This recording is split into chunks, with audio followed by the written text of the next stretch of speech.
Bonjour à tous, j'espère que ce petit rituel des vidéos le soir là vous plaît. Je sais pas dans quel ordre vous suivez ça, ça se trouve vous pourrez regarder ça dans quelques mois, si vous êtes là, bonjour à vous. Aujourd'hui on va parler de fans. Quand on parle de fans, on pense tout de suite à l'adolescent qui tapisse les murs de sa chambre de posters, aux groupies qui hurlent pendant les concerts, ou bien encore à la foule qui s'agglutine devant les hôtels d'une célébrité. Et puis il y a aussi ceux qui collectionnent le moindre objet, celui qui crée un blog dédié à son idole, ou même celui qui se tatoue le nom ou le visage de l'artiste sur lui. Et puis il y a les autres. Je pense que pour commencer cette vidéo et l'introduire, on va parler des stans. Les stans, c'est un terme qui a été utilisé pour la première fois par Eminem dans sa chanson du même nom. I know you probably hear this every day, but I'm your biggest fan. I even got the underground shit that you did with Scam. I got a room full of your posters and your pictures, man. I like the shit you did with Ruckus too, that was fat. Anyways, I hope you get this, man. Hit me back, just a chat. Truly yours, your biggest fan. This is Stan. Et stan, tout bêtement, c'est la contraction de fan et de stalk, ou stalker, qui veut dire harceleur. Dans ce morceau, Eminem raconte l'histoire fictive de Stan. Stan est un fan d'Eminem qui lui envoie une tonne de lettres auxquelles le rappeur ne répond pas. Consumé par sa colère, sa folie, sa déception, il décide de tuer sa copine enceinte avant de se donner la mort et se jette d'un pont avec sa voiture. Quelque temps après la mort de Stan, Eminem est dans un train et prend le temps de répondre aux lettres de ses fans, dont celle de Stan. Il finit sa lettre en lui parlant d'un fait divers récent, la mort d'un fan qui a assassiné sa copine enceinte, et ce n'est qu'à la fin du clip qu'Eminem comprend justement qu'il s'agissait de Stan. Plot twist. Ouh. Bon, je suppose que tout le monde connaît déjà cette histoire. Et là où je veux en venir, c'est que le terme Stan a été repris par les fans d'Eminem pour se désigner entre eux. En 2017, le terme est officiellement rentré dans le Oxford English Dictionary pour désigner un fan excessivement zélé ou obsédé par une célébrité en particulier. Et je trouvais que ça faisait une plutôt belle introduction à la vidéo. Heureusement, la plupart des fans ne sont pas tous des harceleurs. Mais le fan qui devient Stan, il peut devenir flippant pour la personne qui l'adule. Et à ce moment-là, il devient un stalker. Le stalking, c'est un terme anglais qui fait originellement référence à la chasse et qu'on peut traduire par traque. En gros, un stalker, c'est quelqu'un qui te traque. Et c'est cela aujourd'hui qui nous intéresse.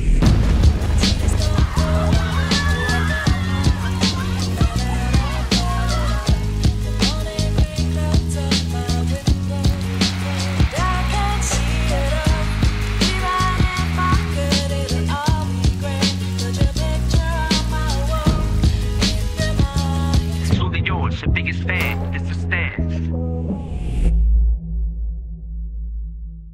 Björk, une artiste islandaise très influente, a eu son propre stalker. Un fan du nom de Ricardo Lopez, qui était surnommé d'ailleurs Björk Stalker. À 18 ans, Ricardo commence à développer une passion pour l'artiste. Il l'aperçoit comme une muse, accumule des infos la concernant, il lui envoie des lettres et il commence un peu à vivre dans une autre réalité. Par exemple, il avait pour projet d'inventer une machine temporelle pour remonter dans le temps et devenir ami avec Björk du passé. Mais la Björk genre enfant. Déjà, on pourrait s'arrêter là, c'est chelou. Ensuite, il écrira un journal de 803 pages dédié à Björk, et dans lequel il se confie sur son mal-être, fruit de son surpoids, de sa gynécomastie, c'est le développement excessif des glandes mammaires, et de sa difficulté à avoir des relations avec des filles. Lorsqu'en 96, Björk se met en couple avec le DJ et producteur Goldie, Ricardo pète un plomb. Alors déjà, il se sent trahi parce qu'elle se met en couple et c'est pas lui, mais le deuxième problème, c'est que Ricardo, il est très raciste et il supporte pas du tout que Goldie soit noire. Il écrit dans son blog « J'ai perdu 8 ans et elle a un putain d'amant ». À partir de là, il va s'enfermer dans un délire de vengeance. Ricardo s'achète une caméra et commence un vlog. Son projet, c'est pas les vlogs d'août. For a long time, I've been speaking into the mirror and being my own psychologist, sort of. Whatever. Okay. You are a camera. I am Ricardo. We are both the same now. Ok mec. Au total, il va faire 11 vidéos de 2 heures. Dans l'une d'elles, il avouera les détails de son obsession morbide pour Björk. Par exemple, je vais simplement devoir la tuer. Je vais renvoyer un colis et je vais l'envoyer en enfer. Bye bye. Précision, Ricardo de base, il voulait être artiste. Mais comme ça marche pas, il travaille comme dératisseur dans la petite société de son rêve. Vous imaginez bien que ça va lui donner des idées. Donc pour se venger de Björk, il décide de faire livrer devant son domicile de Londres un colis piégé avec des seringues pleines de sang contaminées par le VIH. Mais, je vous rassure, il n'y arrive pas. Du coup, il a l'idée de faire une lettre piégée avec un livre creux qui sera bourré d'acide sulfurique. Package will be sent to her when she is there in London. Et ça, il va le faire. Puis de se tuer à son tour pour être réuni dans le ciel. Il va donc aller au bout de son idée et déposer le colis. Une fois le colis déposé, Ricardo rentre chez lui et se filme en train de se raser la tête, puis de mettre fin à ses jours. Plusieurs jours plus tard, la police retrouve son corps et la vidéo où il se donne la mort. Les policiers préviennent aussitôt le Metropolitan Police Service de Londres, qui réussissent à intercepter le colis avant qu'il arrive chez Björk. Et évidemment, en apprenant la nouvelle, Björk, elle était pas très bien quoi, c'est normal. You know, it's just kind of a very sad thing, you know, obviously when somebody shoots their face off, you know, it's terrible. Well, I'm more worried about my son, you know. I'll be fine. I'm always fine. Elle va engager un service de protection pour son fils, mais aussi envoyer des fleurs à la famille de Ricardo. L'ironie de l'histoire, c'est que Björk s'était séparée de Goldie quelques jours avant que Ricardo se donne la mort. Taylor Swift, élue femme de l'année par le Times, a aussi ses fans et son lot de stalkers. Parmi eux, Eric. Ce fan lui a envoyé une quarantaine de lettres, mais aussi à son label et aussi à son boss. Sympa. Sauf que ces lettres sont en fait des menaces de mort. Moins sympa. Une des lettres disait par exemple « Je n'hésiterai pas à la tuer, et il n'y a rien que vous, ou vos avocats puissiez faire pour m'en empêcher ». Comme c'est le cas dans Stan, Taylor Swift et son management n'ont pas répondu aux lettres, ce qui a sûrement nourri sa folie. Sachant qu'il était impossible de se rendre chez Taylor Swift, qui était quand même très protégée, il a fait des 900 km aller-retour en voiture depuis Austin au Texas jusqu'à Nashville au Tennessee, juste pour déposer les lettres. Eric a commencé à devenir fan de Taylor Swift à 22 ans. Et le pire, c'est qu'à la base, il envoyait des lettres plutôt respectueuses, mais dans ses dernières lettres, il l'a menacé de la vie et de la tuer. Il a été condamné à 30 mois de prison en 2018. Mais ce n'est pas tout. Elle a un deuxième stalker, et ce deuxième stalker, il a un petit nom sympa, c'est Roger, mais je vais l'appeler Roger. En 2018, Roger entre par effraction chez Taylor Swift. Alors est-ce qu'il cherche des objets personnels à collectionner, des choses à voler? Non. La police le retrouve en train de faire la sieste dans le lit de Taylor en attendant son retour. Avant ça, il avait pris tranquillement une douche. Heureusement, il va se faire choper. Mais moins d'un an plus tard, il recommence et entre par effraction cette fois-ci dans son appartement de New York, en utilisant une échelle et en cassant la vitre. Là, il a pris 2 ans ferme, faut pas abuser.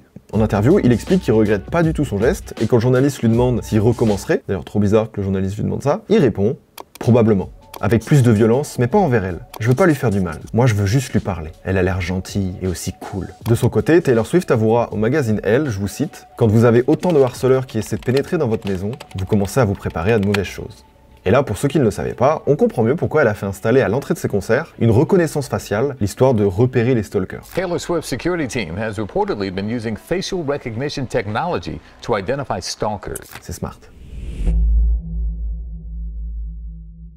Lana Del Rey a aussi son lot de stalkers. Et pour qu'on la laisse tranquille, elle s'achète une maison à 3 millions de dollars à Malibu. Et bah vous savez quoi? Raté. En 2015, un fan de 19 ans se cache dans le garage de sa maison. On ne sait pas trop combien de temps il est resté caché là, mais il se fait cramer par un ouvrier qui prévient directement la police. Mais ça ne s'arrête pas là. 3 ans plus tard, Lana Del Rey fait un petit concert à Orlando. C'est alors que la police annonce avoir arrêté un homme de 43 ans, du nom de Michael Hunt, alors qu'il s'apprêtait à kidnapper Lana Del Rey muni d'une arme. Ça c'est super ça c'est bien ça, c'est rassurant ça. Bon alors comment ils ont fait? C'est d'autres fans qui ont prévenu la police après que Michael Hunt ait posté des messages chelous, dont un qui laissait entendre que, je cite, sa reine Ahmes Nefertari et lui seraient bientôt réunis pour ne faire qu'un. Alors j'ai googlé Ahmes Nefertari, c'était la femme d'un pharaon. Et le mec est flippant. Il avait ajouté dans ses posts une carte d'Orlando avec un zoom sur la salle de concert avec le commentaire « Dites au revoir ». Quand la police l'ont arrêté, ils ont trouvé sur lui des places pour le concert et un couteau. Voilà. Cool, hein? Pour l'instant, je vous ai parlé vraiment de fans flippants, mais il n'y a pas eu encore de drame. Il y a eu son lot de drames dans l'histoire. Commençons avec l'exemple le plus connu, le meurtre de John Lennon. Le 8 décembre 80, Lennon a 40 ans. Il est à New York avec sa femme Yoko Ono. Vers 22h50, John Lennon et Yoko Ono reviennent du Record Plant Studio où ils enregistraient une partie de guitare solo sur un titre à elle. Ce qu'il ne sait pas, c'est qu'un homme les attend devant chez lui. Cet homme, c'est Mark David, un agent de sécurité de 25 ans et fan des Beatles depuis son adolescence. Précision, il a un gun. Arrivés devant le Dakota Building, Lennon et Ono sortent de leur limousine pour rentrer chez eux. Mark David Chapman les attendait dans le hall, il vise Lennon et lui tire dessus à 5 reprises avec l'arme qu'il avait achetée 3 mois plus tôt. Quand Perdomo, le portier du Dakota Building, demande au fan meurtrier « Est-ce que tu sais ce que tu viens de faire ?» Chapman aurait répondu calmement « Oui, tout à fait, je viens de tuer John Lennon. T'as d'autres questions, stupide ?» J'ai rajouté, il a pas dit, j'ai rajouté. Et ce qu'il y a de fou dans cette histoire, c'est que plus tôt dans la journée, un groupe de fans s'était approché de sa limousine pour obtenir des autographes. Et parmi ces fans, il y avait Mark David. John Lennon lui a même fait un autographe et lui a demandé « Est-ce que c'est tout ce que vous désirez ?» Mark lui avait répondu « Oui ». Et en fait, c'était pas tout.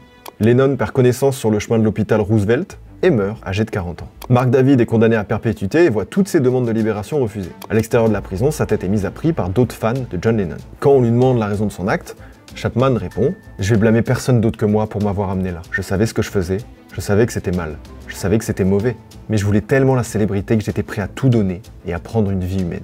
C'était le mal dans mon cœur. Je voulais devenir quelqu'un. Et personne n'allait m'en empêcher. Ok mec, Il voulait tellement être célèbre qu'il a préféré être célèbre en tuant quelqu'un de célèbre. Alors je vous rassure, il révélera dans une interview qu'en fait, il avait une liste de célébrités à tuer. Rassurez, hein. En 2022, il avait 67 ans et il a tenté pour la 12e fois d'obtenir une libération conditionnelle qui lui sera encore une fois refusée. Selena Quintanilla est une artiste américano-mexicaine considérée comme la reine du tejano, la musique folk mexicaine.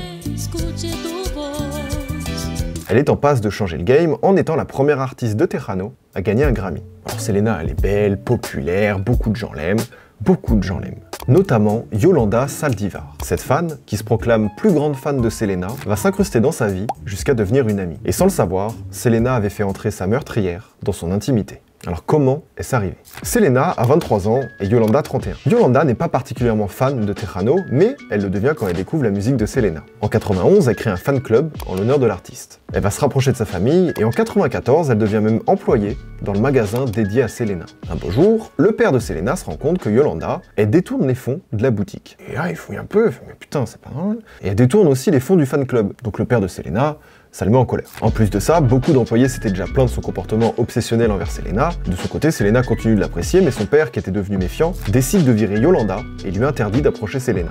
Vous le sentez venir, hein? Bah ouais. Le 31 mars 95, c'est-à-dire un an avant ma naissance, tu sais, le mec qui ramène tout à lui.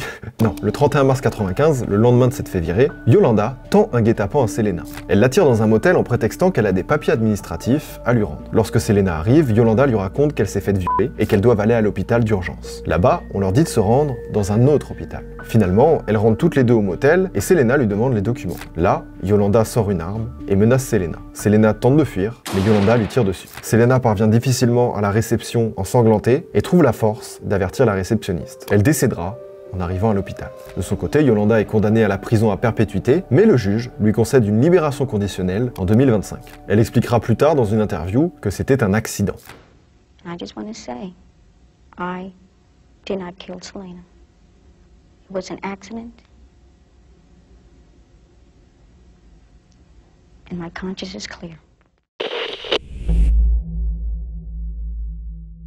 Mylène Farmer est une véritable icône. C'est donc normal qu'elle ait de nombreux admirateurs. Alors bien qu'elle ne semble jamais avoir été directement menacée de mort par un fan, l'obsession de l'un d'eux a tout de même eu un dénouement tragique. Le 12 novembre 91, Laurent Berger, un postier de 27 ans originaire de Meurthe-et-Moselle, est un fan inconditionnel de Mylène. Il décide de se rendre dans les locaux parisiens de Polydor, chez Universal, le label de Mylène. Lui aussi y va, avec pour prétexte d'être déçu de ne pas avoir de réponse à ses lettres. Il arrive à Universal et il demande à voir Mylène. Mais le standardiste lui affirme qu'elle n'est pas là. Il insiste et réclame son adresse, et le standardiste refuse évidemment de lui donner. L'homme sort donc un fusil à pompe et le tue de sang-froid. Quand un journaliste demande à Mylène de s'exprimer sur le sujet en février 92, soit 3 mois après le drame, elle répond « On m'a proposé de me protéger, j'ai refusé. Dans ces cas-là, on ne pense pas à soi, à ce qui pourrait vous arriver. On pense à la famille en deuil, à cet homme qui est mort et qui n'y était pour rien. Devant un tel drame, on se sent totalement dépossédé de mots et de moyens. On culpabilise forcément, car cette mort est tellement injuste. » Dans un documentaire dédié à Mylène, que je vous mets ici, on apprend que son choix de ne plus parler publiquement, qui a quand même duré 3 ans, était dû en fait au meurtre du standardiste. Depuis cet assassinat, la sécurité au sein des locaux des labels a été renforcée. Il y a maintenant un plexiglas par balle à Universal. Alors qu'est-ce qui se passe chez ces fans? Je sais pas. Si les cas dramatiques restent quand même exceptionnels, désolé mais c'est quand même fou le nombre de gens qui sont prêts à tout pour juste approcher leur idole. Sur cet extrait hallucinant, il y a un fan qui grimpe sur scène et qui rejoint Michael sur sa nacelle. Michael continue de chanter tout en serrant le fan pour le protéger parce qu'il peut tomber le gars. À la fin, plusieurs gars de la sécurité doivent le tirer de toute leur force pour juste réussir à l'éloigner. Sur cet extrait qui date de 2015, Taylor Swift est en train de performer dans le cadre de sa tournée quand 2 mecs essaient de sauter sur scène et de lui attraper la jambe. Bon, ces 2 exemples au pif pour illustrer que les célébrités ont tendance à recourir à des mesures de sécurité renforcées, comme des gardes du corps, des systèmes de surveillance, etc., etc. Dans les cas les plus flippants, les juges font même des ordonnances restrictives ou des ordonnances d'éloignement. Ça peut être dramatique aussi quand le fan obsessionnel perd sa raison de vivre. Dites-vous qu'après la fin tragique de Kurt Cobain, vidéo que vous pouvez retrouver sur ma chaîne d'ailleurs, profitez-en, il y a eu une vague d'adolescents dans le monde entier qui ont voulu faire pareil. Et ça, faut pas le sous-estimer. Ce phénomène, il a un nom, c'est l'effet Werther. C'est une expression tirée d'un classique de la littérature allemande, Les souffrances du jeune Werther. Dans ce livre, le personnage principal met fin à ses jours à la suite d'une déception amoureuse. La sortie du livre en 1774 entraîne une vague de gens qui l'imiteront dans toute l'Europe, et particulièrement en Allemagne. Et ce, à tel point que l'Église l'Église demande son interdiction. Parfois également, l'obsession est telle que des fans veulent ressembler comme 2 gouttes d'eau à leurs idoles. Et là, faut que je vous parle de Toby. Toby est fan de Justin Bieber. Il est tellement fan que pour ressembler à son idole, Toby dépense presque 100 000 $ en chirurgie esthétique. En 2014, on le voit apparaître dans plusieurs téléréalités américaines, durant lesquelles il parle de sa transformation. Il avait confié lors d'une émission « Ce qui me plaît en lui, c'est un ensemble. Les joues bien rondes, ses grands yeux brillants, les lèvres charnues, sa structure faciale, sa frange et sa tête pleine de cheveux. Il est juste incroyablement beau. » Je sais pas pourquoi j'ai pris cette voix. Je vous laisse juger du résultat. Le 18 mars 2015, Toby disparaît mystérieusement sans laisser aucune trace. On retrouve finalement son corps sans vie dans un hôtel californien de la vallée de San Fernando. D'après l'enquête, il aurait disparu après une dispute avec son copain. Il avait notamment monté un groupe, The Plastics, avec des sosies de Madonna et de Jennifer Lawrence. Justin Bieber n'a jamais mentionné cette histoire. Bref, niveau comportement de fan, plus récemment d'ailleurs, on a pu voir une tendance qui pose question. Celle qui consiste à jeter des objets ou encore de la nourriture sur les artistes en plein concert. Harry Styles a reçu des nuggets, des bonbons, tous les artistes du monde reçoivent des téléphones. Arrêtez de faire ça, c'est une folie. C'est dangereux. Bébé Rexha, elle se l'est pris dans la gueule. Pink a reçu les cendres d'une maman d'un des fans. Lil Nas X un sextoy, Cardi B un verre, Billie Eilish des chaussures, Drake il a le record de soutien-gorge. Tout ça les amis, ça a juste pour conséquence d'augmenter la sécurité des concerts. Vous pénalisez vous-même et les gens, on vous aime pas. Voilà, c'est juste voilà, un fact. Le résultat de tout ça, c'est que ça met juste encore plus de distance entre les fans et les artistes. Alors oui, c'est une bonne question que vous avez là. C'est peut-être dû à la proximité, peut-être à la fausse proximité des réseaux, je sais pas. Aujourd'hui, n'importe qui peut envoyer un message à un artiste, savoir où il est, ce qu'il est en train de faire. T'as juste à regarder ses posts, ses stories, ce que tu veux. Un bon exemple de ça, c'est la tendance Officially Retired, qu'on peut retrouver surtout sur Twitter. C'est une tendance qui signifie littéralement officiellement la retraite. Et cette tendance, ça consiste à mentionner le nom de l'artiste, suivi du hashtag Officially Retired, juste pour sous-entendre qu'il est plus actif. Et ça, c'est juste des rumeurs lancées dans l'objectif de devenir viral et d'atteindre les oreilles des artistes mentionnés. Et du coup, c'est quoi le message derrière? Eh bien, ils en ont juste marre d'attendre le prochain projet musical. Et leur première cible, c'est qui? Bah, c'est les artistes qui sont un peu trop discrets au goût des fans. Alors que c'est débile parce qu'il y en a qui le font déjà soit par choix, et d'autres ont juste peut-être pas de promo, c'est tout. En tout cas, cette tendance, on lui a donné un nom, mais je suis sûr que vous voyez de quoi je parle. On peut compter des Frank Ocean, des Nekfeu, des Rihanna, des André 3000, etc., etc., etc. Rappelez-vous juste que vous avez le droit d'être fan, c'est ok, t'as le droit d'aimer des gens. Mais ce sont des humains. Ils chient, des fois ils ont des glaires, ils ont une famille, des fois ils font rien le dimanche. Eh oui.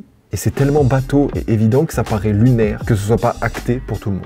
Bref. Pour finir cette vidéo, j'ai envie de vous raconter une histoire, l'histoire de finir sur une touche un peu plus rigolote. Une histoire qui m'est arrivée. J'ai déjà rencontré une meuf qui avait une relation à distance avec un faux moi. Il y avait un mec un peu fou qui se faisait passer pour moi, et il était en couple depuis des mois avec une meuf à distance. Et quelle fut ma surprise quand elle est venue me voir à un événement, et qu'elle m'a dit « Enfin on se voit, depuis le temps. » Oui, c'est moi. Tu m'avais dit que tu m'embrasserais dès qu'il me verrait. Oula, je peux t'aider? Elle a vite compris que je ne voyais pas du tout de quoi elle parlait. Elle s'est évidemment décomposée, elle a pleuré, et elle m'a expliqué ce que je vous raconte là. Elle entretenait sur Messenger une relation très intime avec un faux Seb.